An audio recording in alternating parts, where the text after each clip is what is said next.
Okay.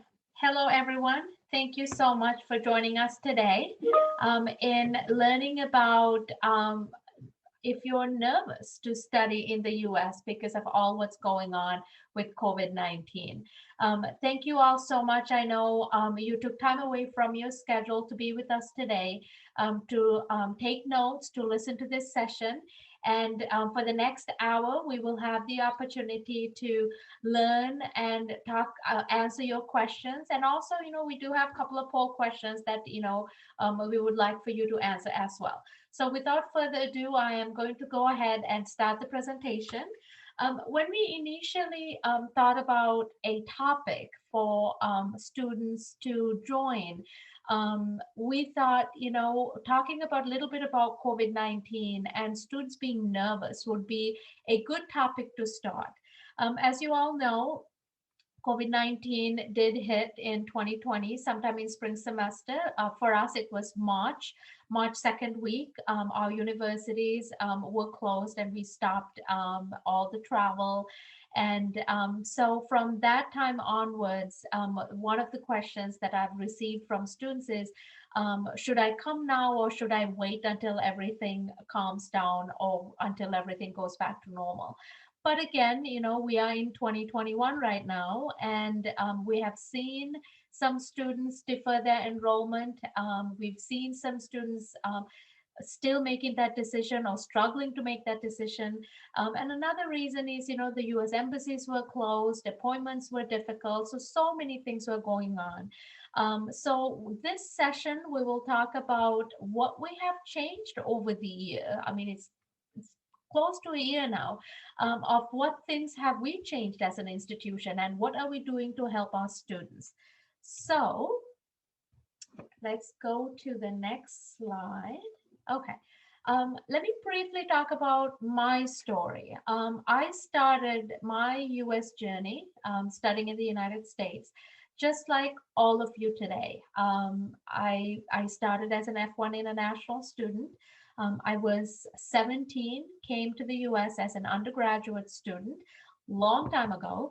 But again, I tell students, even though it sounds like long time ago, but nothing has changed other than the cost and maybe some deadlines. But I remember even the deadlines seems to be the same from the time that I was an international student to today. My bachelor's is in communications. I have a master's in public policy, and my doctoral degree is in higher education. And the reason why I love the field I'm in is it is extremely personal to me. Because I remember being a 16-year-old and researching universities, taking exams, taking all these exams on top of my national exams. I'm born and raised from Sri Lanka. So if you know a little bit about Sri Lanka has two major exams. One in when you're in 11th grade and the other one when you're in the 13th grade. We go to school until we're about 19. So during those times is when I was preparing to come to the United States. So it was nerve-wracking.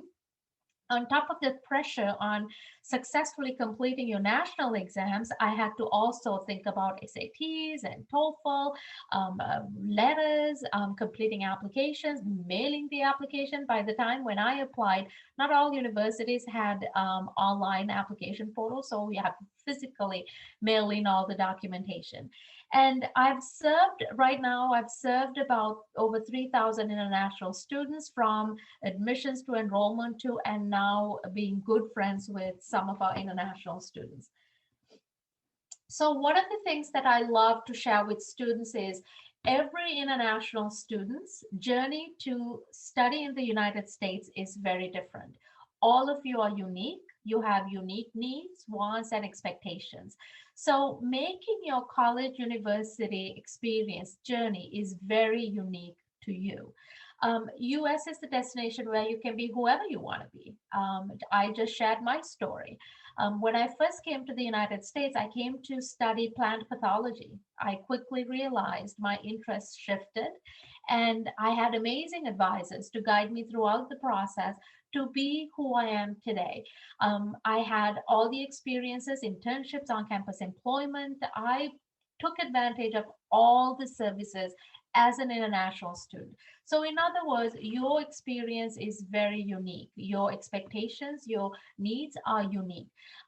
Following your neighbor's pathway or your cousin's pathway or your friend's pathway may not be the right and suitable pathway for you. There are over 4,500 universities in the United States. That's a lot. And we know there is a university or multiple universities that actually will meet your needs. So, what are we going to cover today? Um, we're going to talk about what our students are saying, COVID 19, adapting to COVID 19, what is important to you, and preparing to study in the US, and some opportunities, and how to grab all those opportunities that you have. So, COVID 19. I know you for a moment probably thought, okay, I think I'm going to postpone coming to this US or studying in the US. I think I'm going to do this later. I'm sure you had that conversation. I'm sure you had that conversation with your family saying, for your family encouraging you to say, hey, maybe you should take a semester, or maybe you should wait. Maybe you should take a gap year, go for fall 2021 or spring 2022 when COVID 19 has calmed down and the vaccinations are available and the flights are back on track and the US embassies are open for other than emergency appointments. So, all these things we know because the reason we know is our students already told us all this information. Fall 2020, when we were preparing to welcome international students, we were quite uncertain how many new students would be making the decision to come to the United States to study. Our enrollment was the same. Our admissions, we had one of the highest admission numbers from students showing interest to come to University of Houston, Victoria.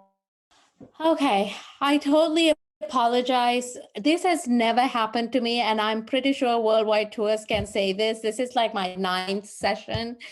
For some reason, I don't know if you all knew, Texas had a pretty rough couple weeks with snow.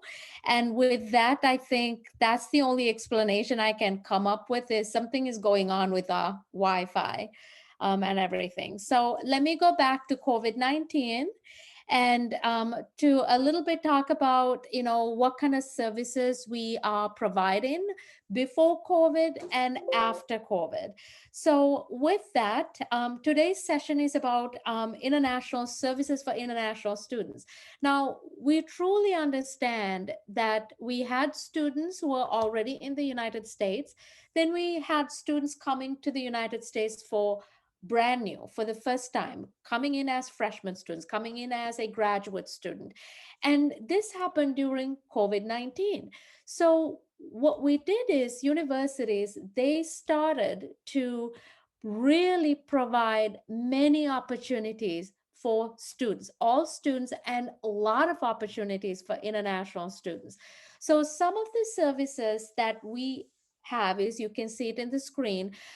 We have a lot of services that we can't even cover through our 1-hour session today. So for example, on-campus housing and dining. And I'll tell you a story about University of Houston, Victoria. When new students started to come in, they had to quarantine themselves. So which means they actually had to, we would pick the students up from the airport. We would take a van, only one student per van to maintain the social distancing. And we would drop the student at university housing, and then the student would have a room, a bathroom, a room with a single room, like a hotel room, to themselves.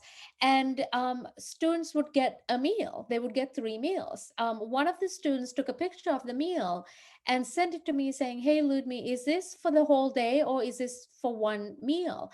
And I texted back saying, it's for one meal. And the student was like, wow, this is pretty good food. So even though the students were quarantined for 2 weeks, I mean, now it's dropped down to 7 to 10 days, we provided dining and we had shopping ways too. So for example, if students wanted to buy something from Walmart or Target or somewhere, we had that services where we would buy it and then leave it by the door, and then the student had the opportunity to pick it up.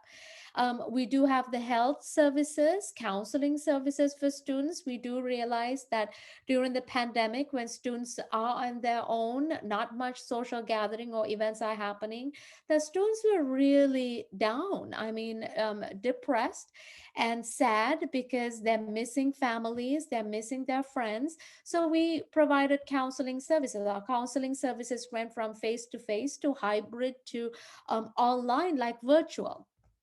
Our career services, we moved to virtual, and internships, we moved to virtual internships. So every services we started to promote to students as a face-to-face component, as well as a hybrid or a virtual component. So if you're a student who wants to see me or wants to come to my office or wants to go to the counseling center, we do have the services available where a student can meet with somebody face to face. And one of my favorite is UHV, University of Houston, Victoria, offers the JP Market. JP Market is what we call a food pantry or a career closet. What it is a lot of food, canned food, cereals, so bananas, fruits. You can just go to the JP Market and grab anything you want. They're open on certain times of the day, but our students took the maximum out of our JP Market. And on-campus employment. I'm sure, when you ask the questions about on-campus employment from your families, I'm sure they said, probably on-campus employment was not available. Wrong. On campus employment was available. We have good example is we have IT services, because IT services moved virtual as well. And our international students started to receive employment from IT services. And some students, remember how I mentioned that we have airport services, shopping services. Some of our international students were drivers for take students for shopping. So on campus employment didn't stop either. So we are maintaining CDC guidelines, and but our students were able to take part in all these events and activities. And we have disability services, testing services.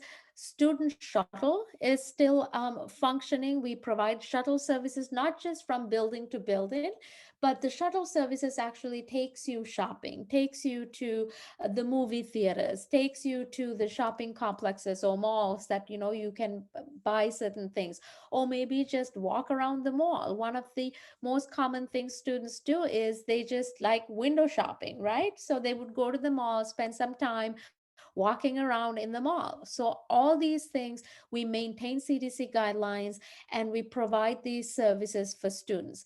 On apart from that, for our international students, we have a 24/7 phone number, which is a cell phone number that we provide assistance to students. So students can call us, families can call us. I mean, these are unprecedented times, not just for students, but also for families. I mean, your family is 10,000, 8,000 miles away. You're in the US, and the news reports can be making your parents any comfortable either. I mean, United States has the highest number of death toll from COVID-19, and Texas was in the top three states with COVID-19 for a while. And so those are very disturbing numbers, and any parent would get upset over it. And I'm not saying our students didn't have COVID-19. We had few students with COVID-19 positive, and we were with the students every step of the way, from providing them with insurance, maintaining wellness checks for students. So many opportunities. We've increased the service hours, we increased the FaceTime, we increased the virtual presence, as well as we've increased the face-to-face presence for our students. The only thing we couldn't do for our students is, usually at University of Houston, Victoria, we take our international students, all of our international students, on 2 trips per semester. Trips means maybe it could be a camping trip, maybe it could be a canoeing trip, maybe it is a trip to San Antonio to see the Alamo. So we were not able to do those kind of events. but we scheduled virtual game nights. We even had a mini commencement for international students. What it was is we provide a sash for international students from their country of citizenship. So for international students, we had a very special SASH presentation through virtually. And we all wore our caps and our gowns, including the students graduating, because the commencement was postponed. So many virtual opportunities we had for students. My most favorite one is virtual internships. Due to COVID-19, we learned that there are many organizations that is working with universities to provide students with virtual internships. And I'm a huge advocate for internships. So we are offering virtual internships for international students so they can not just be in their dorm room or in their apartment just taking classes, but they can work on campus, they can take part in virtual internships, and they can talk to people, they can have student engagement events. We hosted probably 8 to 9 events every semester virtually for students, and that's roughly about 2 events a month. And then those are engagement events, but we also have other events like career life, life after graduation, selecting your career, building your resume, those kind of sessions that were very useful for international students when it comes to settling down here, when it comes to studying here, when it comes to um, progressing through your professional career. So the next slide is what important items to think about. I think I did mention at the very early on, I started as an international student and I was 17 and I was stressed. I was overwhelmed because not only that I was prepping to study in the United States, but I also had to take part in the national exams in my country of citizenship. So I was studying for the national exam, which I needed to get good grades, because if I didn't get good grades, I wouldn't have any opportunities in my country of citizenship, which was Sri Lanka, and then also arrange and make study for SATs and study for TOEFL and be preparing to apply for universities in the United States. So they were actually pretty stressful times. So a couple of things to think about, important items is, of course, you are coming to study the program that you want to study. I came to study plant pathology, but I ended up changing my major to communications. And so the most important thing is, my major available? There's 4,500 universities in the US. What universities can I look into? I mean, it's impossible to apply for 4,500 universities. So you narrow down the universities that you are interested in. And I strongly believe you will find your best fit university. I applied to about 8 universities when I was looking for universities. And the university I selected was the last university I applied. But I'm a huge advocate for small universities. University of Houston, Victoria is roughly about 4,800 students. And the university I went to was roughly about 7,000 students. And that gave me the opportunity to explore careers, talk to people. And I wasn't just a number. I could just walk in and then talk to an advisor. And those same opportunities we have at University of Houston, Victoria. We roughly have about 160 international students, and I can tell you, I know every single one of the international students. So campus size was pretty important to me. And I always say, if you are paying 25 to 27 to, all the way 45, $50,000 a year, would you want to be in a classroom with 200 people, or do you want to be in a classroom with 15 people? I opted to select the 15 classmates because I got to meet my faculty. I had the opportunity to ask questions. I got to questions. I knew my classmates. So it was pretty exciting for me because I selected a small university. And one-on-one attention was very important to me. Safety was important to me. I was a young 17-year-old who's never left home, a female student, and safety was very important to me. So, and to my family, my parents wanted to see how safe the campus was. And then the other one is job placement. You all are here today listening to the presentation because you want that job. You are progressing through the professional field, gaining a bachelor's degree or a master's degree in the field that you're looking for to get that job. But how do you get that job? At many universities, they do have career centers, career exploration events, career closets. Career closet is a feature that many universities have. They offer you interview clothing. We don't anticipate students to have blazers and these suits. So you can actually rent out a suit from the career closet. And internships. Previous slide, I did talk about internships, how we have virtual internships. I used to work for a career center many years ago, and I had the opportunity to work with many companies. And one of the things that the companies, all of them mentioned is we're looking for students with at least 2 internships under their belt by the time they graduate. So internships is very critical. So when you're looking at universities, look at what their internships and career center services are. Some career centers will have their own website with all the events posted on their website. So that's something for you to look into.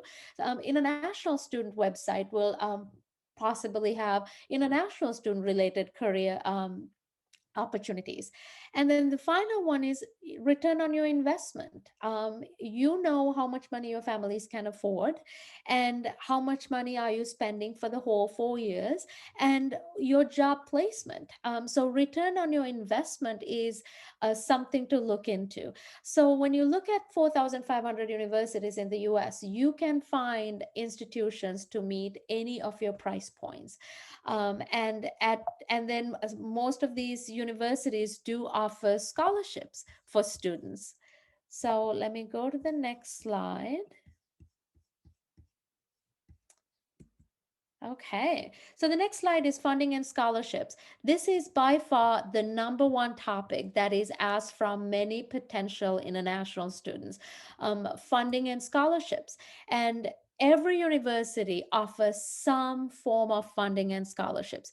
At University of Houston, Victoria, we offer multiple different types of funding, merit-based funding, automatic funding, athletic funding, and some fundings could be tuition waivers, could be employment, many more. So if you are researching for universities, you can look into their scholarships tab or financial aid tab or international student website, and they will list all the available scholarships for you to apply. At UHB, we do offer an automatic scholarship. So when you do apply and you do get admitted, you get a scholarship automatically. And you can also apply for merit scholarship, which is actually our highest, the largest dollar amount scholarship. Here's that internships again. I cannot stress enough to be thinking about internships, to be knowing about internships, to be looking at universities that includes internship as part of your academic career. So internships is something that you should really give priority to, and internships is something that you should look into when you're looking at universities. So a couple of things to think about. What am I looking for in college, in education? These are questions that you should be asking for.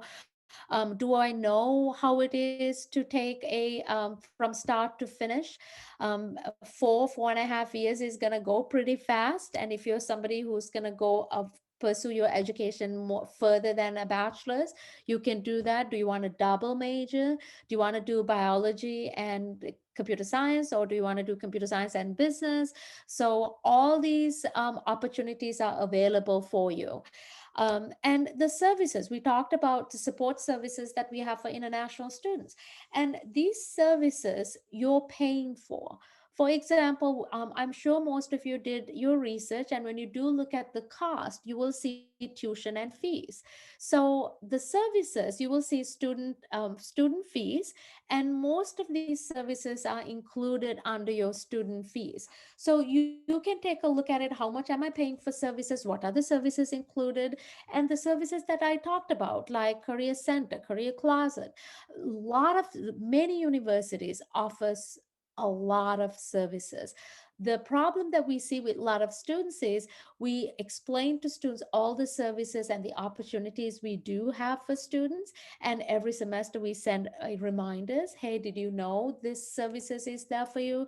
Did you know the Career Center is there? Did you know Counseling Center is there?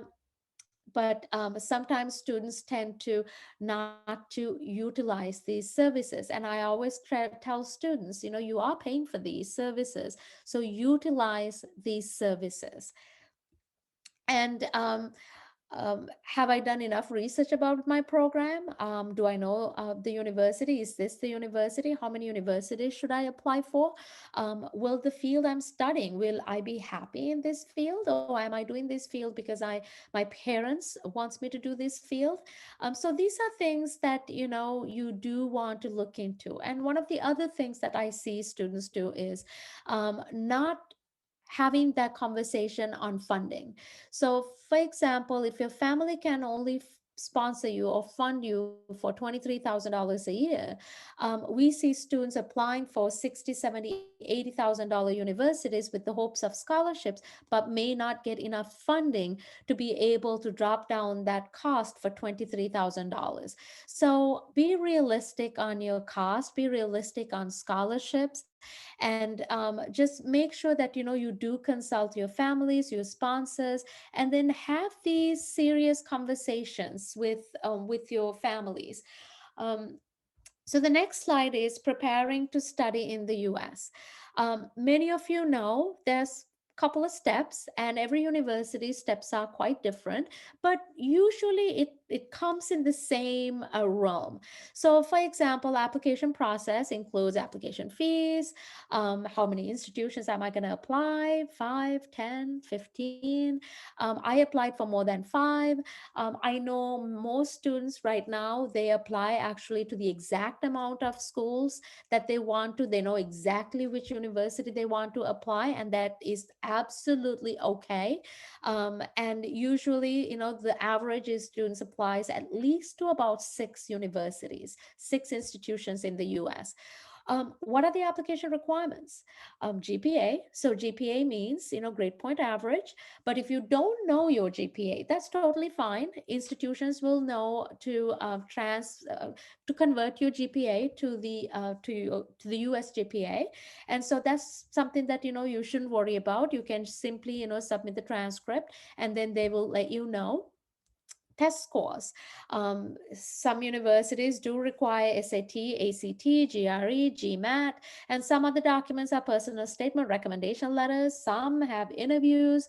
So at the very beginning of this presentation, I said how I was an international student, right? I mean, I was an international student, 17-year-old international student, coming from a country where 2 exams for the whole time that you are in school, very stressful. And I remember I took all these exams. I took SATs, I actually took GRE also when it was time for me to go for grad school. And I did personal statements, I asked for recommendation letters. And if you know, when high school, in certain countries, high school teachers can be very busy, and recommendation letters can take so long. So when I started as the director for the international programs at UHV, some of the things that I excluded was I took off the personal statements, I took off the recommendation letters, because and exams, SATs, we do not require SATs. Our scholarships are not based on SATs. For GRE, GMAT, for graduate level, some programs still do require GRE, but we do have a pretty good GRE waiver and a GMAT waiver for those who are on MBA schools. MBA programs actually. And then look at down payments. Are they asking for a down payment? Is a down payment 500,000, 2,000? Am I ready to make this down payment? Or am I going to explore other options from universities? Most universities don't ask for a down payment. They may ask for a housing deposit. It's a pretty common down payment that you may have to pay before you enter the United States. Deposits, same. Waitlisting, I'm going to submit all these documents. Am I going to be waitlisted? If I'm waitlisted, am I going to waste time waiting for that university to select me, or am I going to find a different university? Excuse me. Acceptance rates. What is the acceptance rate of this university that I'm applying for? Transition help. This is my favorite topic, transition help. Universities have help, virtual help, first face-to-face help in every step of the way with your application process. We're not just an email address automatically sending out emails. We are people helping you, emailing you every day, and joining you with virtual lobbies to even assist you with your application. So transition help is very common on each university. They do have, I mean, with the pandemic, the services, the virtual services have immensely improved and increased the number of sessions and events each university is hosting for students. And virtual orientation. We started virtual orientation for students to be able to sit in at the orientation with their families. So the families have an idea of, how it is to come here and how it is to learn all this information. So let me go to the next slide. Okay. Couple of tips during COVID-19 is, just always be in touch with the institution. You decide what is best for you, and every university will have a link saying COVID-19. Thoroughly read those COVID-19 information and make sure that it meets your requirements. And some countries are rolling out the vaccine, so that would be pretty amazing. But thoroughly read everything about that university. All universities' websites are pretty thorough. So with that, I do like to briefly talk about University of Houston, Victoria. With that, I'm going to actually do a poll.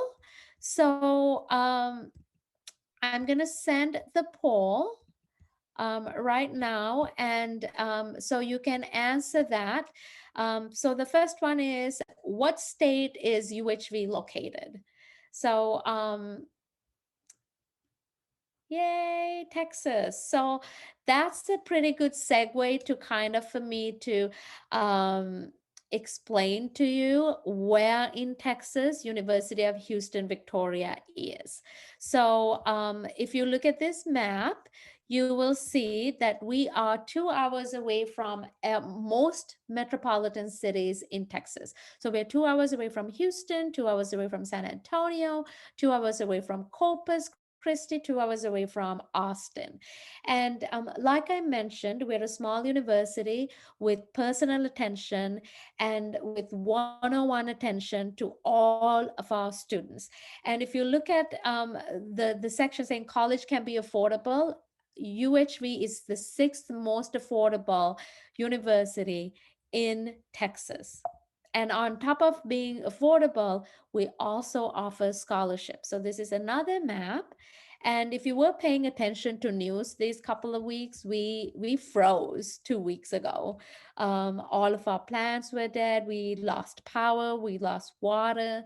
I think that was the first time for me, at least in Texas, that much of a severe cold front came to us, and the university was closed for about a week.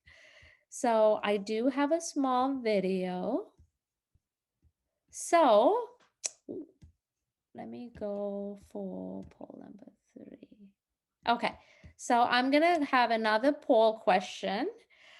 What are the test requirements for admissions for UHV?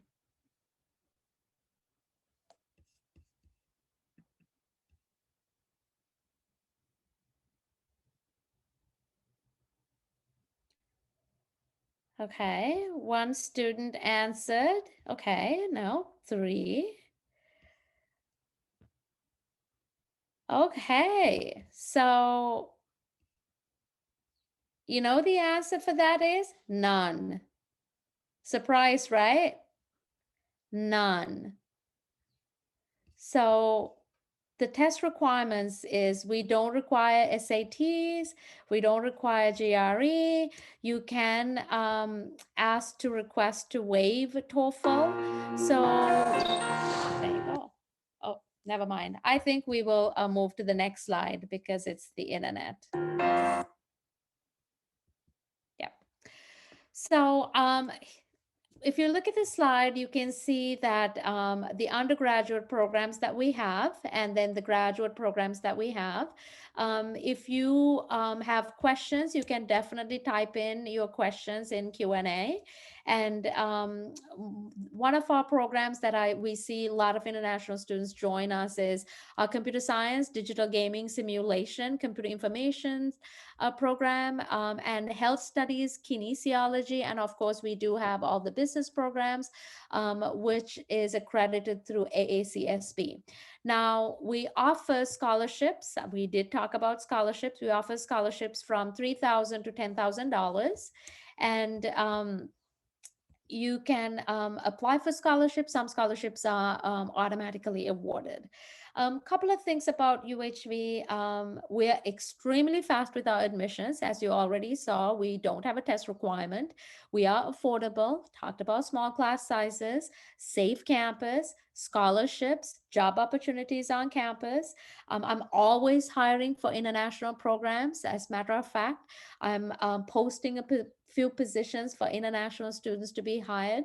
So we are always looking for student workers and excellent faculty, staff to serve all of our international students. So internships, right? I mean, we are thriving with providing guidance to students for internships. We have sessions letting international students to take part in internships. So that's how important internships to us. Already you heard me talk about internships about 6 times. That should tell you how important internships is. And living on campus, we called it the Jaguar Village. So you can decide how you want to live. We have a Jag Hall, we have Jag Suite, we have Jaguar Court. And let me tell you the difference between our on-campus housing. So some of the campuses will have 5 rooms and you share a common bathroom, or 10 rooms and you share common bathrooms. But at UHV, each room has its own bathroom. So for example, if you're sharing a room with another student, we call it double room. Or if you're sharing a room with 2 other roommates, we call it a triple room. Usually triple rooms are quite affordable. And when we do the math, you're looking at just for your room is about roughly about $440 to can go up to about $480 a month. That's quite affordable actually compared to living off campus. So on campus living is pretty amazing. Our students loves living on campus. And on top of each room having its own bathroom, guess what else we have on our dorms? Each dorm has its own pool. It's Texas, gets super hot. We have to have our pool. So those are pretty amazing amenities that we have. And let me bring your attention to our scholarships again for the merit scholarship. Remember how we said that we don't require SATs. So some of the students go, so then how do I get scholarships? Our scholarships are scored or evaluated in 3 criteria. That is your academic transcript from your back home. We know that all of you have national exams and exams from back home. We know that you focus on your exams back home and then you focus on other exams like SATs. So we know international students don't have that much time to dedicate studying for their SATs, but we know they do dedicate their time to study for their national exams. So we do look at your national exams or transcripts from your back home, and that gets 30% of the evaluation criteria. Personal statement gets about 40% of the evaluation criteria. then your resume gets about 30% of the evaluation criteria. Students always ask me, well, I'm from high school, I don't have a resume. You should. You should put in everything that you did when you were in high school. I was in debate team, I was in swim team, I volunteered at the local church, I volunteered at the Humane Society. Anything that you did during your high school time, you need to put it in your resume. So those are the requirements that we look at when we are giving scholarships out. And I know we have few more times. This is international programs staff. We host many events throughout the semester, and we love hosting events. We love working with our international students and hosting events. And again, another slide to talk about how affordable our university is, and a alumni testimonial. This is one of the students who actually um, started as a freshman student, did on-campus employment, did internships, and then ended up receiving a position at Stanford University. And this is my motto: we are home away from home. Make your mark, get a quality, affordable education at University of Houston, Victoria. And these pictures are actually taken from my favorite event of the year. It happens every year in April, and it's from the International Festival, and you could see how amazing our students are. And this is graduation ceremony that we have for all of our international students. Well, we're doing it virtually, right? I mean, we presented, had an event virtually this past couple of semesters. So a pretty quick brief on what to apply and how to apply to our university. Our application fee is non-refundable, $25, pretty cheap, not like other campuses. 25 is pretty cheap. Academic transcripts, and we have a couple of forms on our websites. And then again, we do not require testing. So let's go to another poll question, and then we'll take some questions. Okay, so launching the poll. How much scholarships can you be awarded if you are a student at University of Houston, Victoria?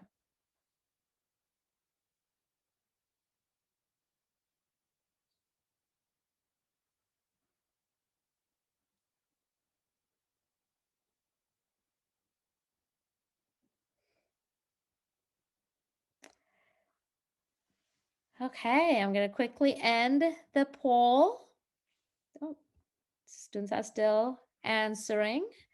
So we have 50% said 10,000, 56% said 10,000. I'm going to end the poll. Absolutely correct. Because our scholarships ranges from 3,000 to 10,000. The lowest amount you can get is 3,000, but the highest amount you can get is 10,000. So kudos for those who answered the 10,000. And then let's go to, oh, okay, let me go to the next poll question.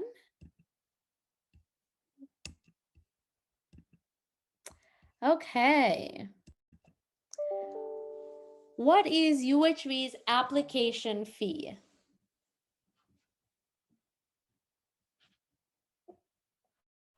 That was the easy one, right? There you go. 88%, $25. Ooh, somebody said 75. No, 75 is pretty expensive for us. So $25 it is. Okay, let's see.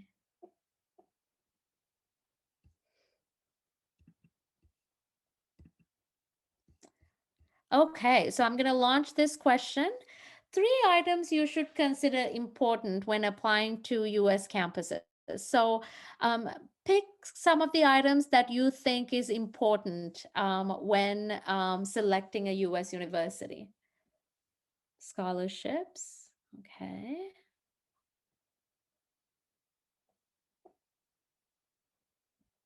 Okay, I'm going to give maybe 3 more seconds.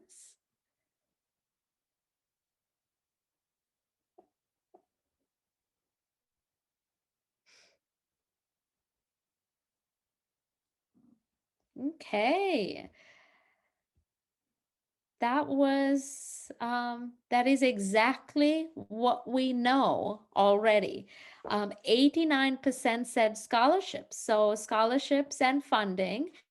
But the next one should have been either cost internships, but pretty 44% for admissions and costs. So pretty good. Okay, last one. Tell us what items do you find most important out of the ones that you see? I will give you about 40 seconds.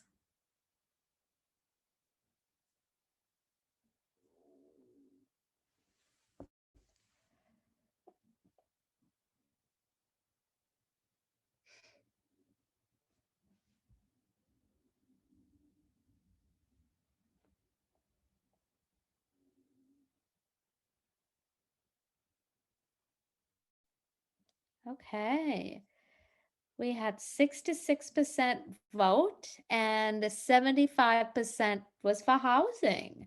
Did you know that we give additional scholarships if you live on campus? And that scholarship is not even included in the scholarship 3 to 10,000 because it's a separate scholarship for your room and board. Okay, with that, we exactly have about 6 to 7 minutes to for your questions. I'm gonna go ahead and go to the questions. If you have questions, please type it in the chat box. Now is the time to ask questions that you have. And if you have specific questions I didn't cover of how universities are handling COVID-19, please feel free to either type your questions in the chat box.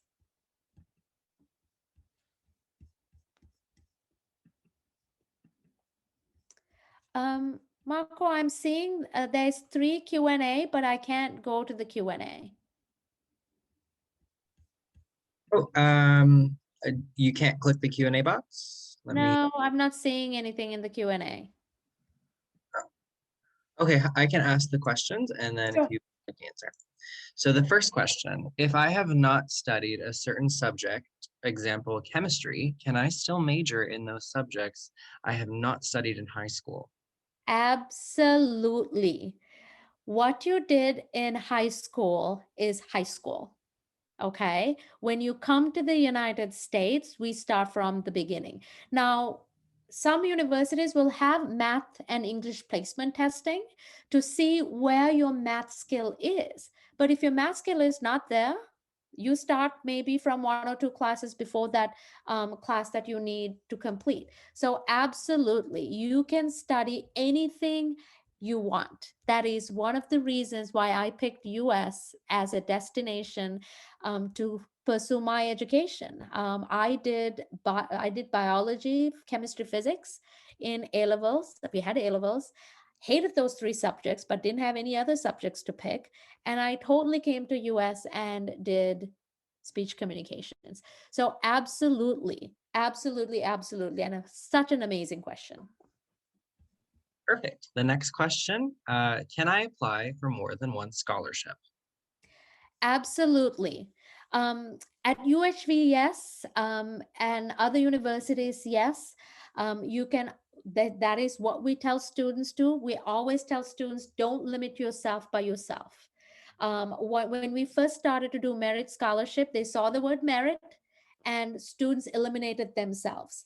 And we only ended up having very few applications. So don't ever eliminate yourself. Apply for anything and everything available. The worst they can say is you're not eligible or you are. So, so don't eliminate yourself. Apply for the available scholarships, but read the instructions. Some universities will say you can only apply for one. Some will say international students are not eligible to apply. So just pay attention to those wordings, those verbiage. And if you see those, just don't go ahead and apply for those. But if they don't say anything, go ahead and apply. Perfect. And the last question I have here so far, I am a current IB student. Will you also be considering my CAS time as my resume?